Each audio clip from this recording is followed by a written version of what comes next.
Nesse vídeo eu vou falar um pouco mais sobre as bursites do quadril e as tendinites, as tendinopatias que podem acometer a região do quadril, pelo menos aquelas mais comuns. Então, para ter acesso a mais informações, fiquem aí no vídeo.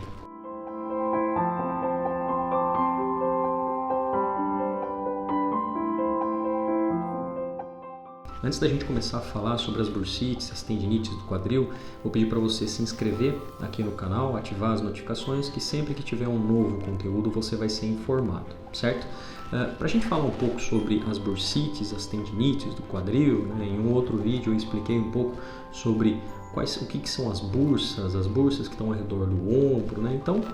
para explicar novamente, as bursas nada mais são do que estruturas semelhantes a bolsas realmente, que existem em inúmeras partes do nosso corpo, que é exatamente para absorver o atrito entre estruturas diferentes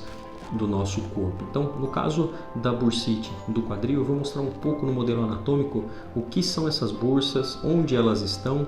e de que forma que elas podem inflamar e manifestar sintomas. Então, vamos lá para o modelo anatômico. Então aqui a gente observa o membro inferior, a gente está olhando o membro inferior todo, desde lá da coluna lombar até o tornozelo, na região anterior, e agora a gente está olhando aqui na face lateral, então a gente consegue observar aqui o nosso quadril. Olhando de forma mais específica para o quadril, a gente consegue ver, vamos diminuir aqui as camadas musculares para que a gente possa observar as camadas mais profundas, né? Que a gente olhando o nosso quadril na visão posterior, a gente observa aqui alguns tendões, alguns músculos bastante profundos e que são extremamente importantes para a estabilidade e movimento do nosso quadril. Então aqui o glúteo mínimo, o glúteo médio, ele tem uma inserção bastante larga, né, bem na face lateral do nosso quadril, e nas camadas mais superficiais o glúteo máximo, né, juntamente com o tensor da fascia lata, que são músculos mais superficiais e que são responsáveis também pela estabilidade e movimento da nossa articulação, né? O que a gente sabe é que na grande maioria dos casos de bursite trocantérica, que a gente chama, daqui a pouco eu vou mostrar o que é a bursa trocantérica, na grande maioria dos casos a gente encontra tendinopatias, tendinites associadas, que no caso a grande maioria das tendinopatias elas são no tendão desses músculos, do glúteo mínimo e também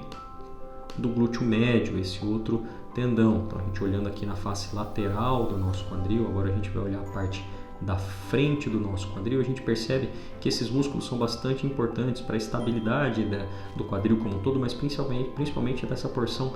lateral, posterolateral do quadril, e que em muitos casos, quando o paciente ele tem uma certa fraqueza dessa musculatura ou então acaba submetendo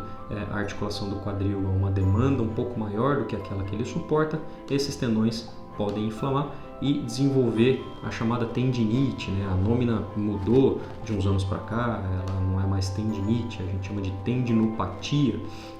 desses tendões, que na grande maioria das vezes vão estar associados também à bursite trocantérica. Então vamos olhar para a bursa e a gente entender o que é, ou melhor, o que são as bursas que estão ao redor do nosso quadril. Então aqui a gente consegue ver a principal delas, a bursa trocantérica, né? Ela está muito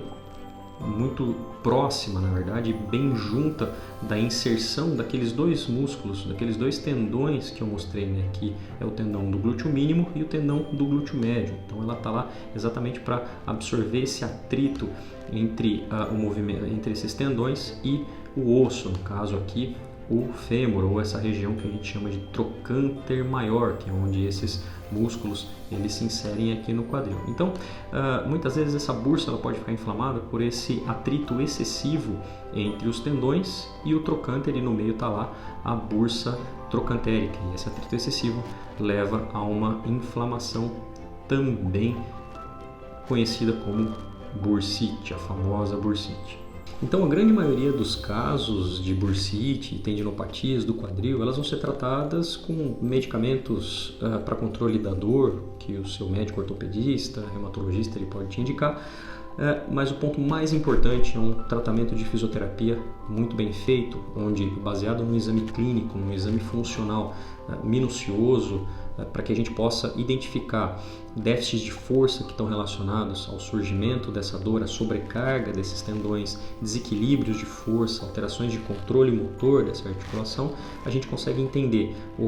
as reais alterações biomecânicas desse quadril e aí sim a gente poder prescrever um tratamento de fisioterapia correto, individualizado e eficaz para o paciente. Em alguns outros casos, técnicas de mobilização articular, elas podem ser necessárias naqueles casos de pacientes que a gente observa também uma alteração da mobilidade do quadril e movimentos que têm que ser restaurados, a gente consegue mobilizar essa articulação para restaurar essa mobilidade, mas principalmente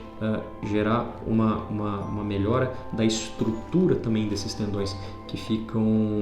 inflamados e são fontes de dor. Parece um pouco paradoxal, mas muitas vezes, na grande maioria dos casos das tendinopatias, a gente introduzir carga nesse tendão, baseado em exercícios corretamente prescritos, a gente faz com que esse tendão ele fique mais forte, mais resistente, mais resiliente e suporte mais carga. Dessa forma, a dor ela vai melhorando progressivamente ao longo do tratamento até que o paciente consiga voltar às suas atividades normais e ter uma função normal do seu quadril. Em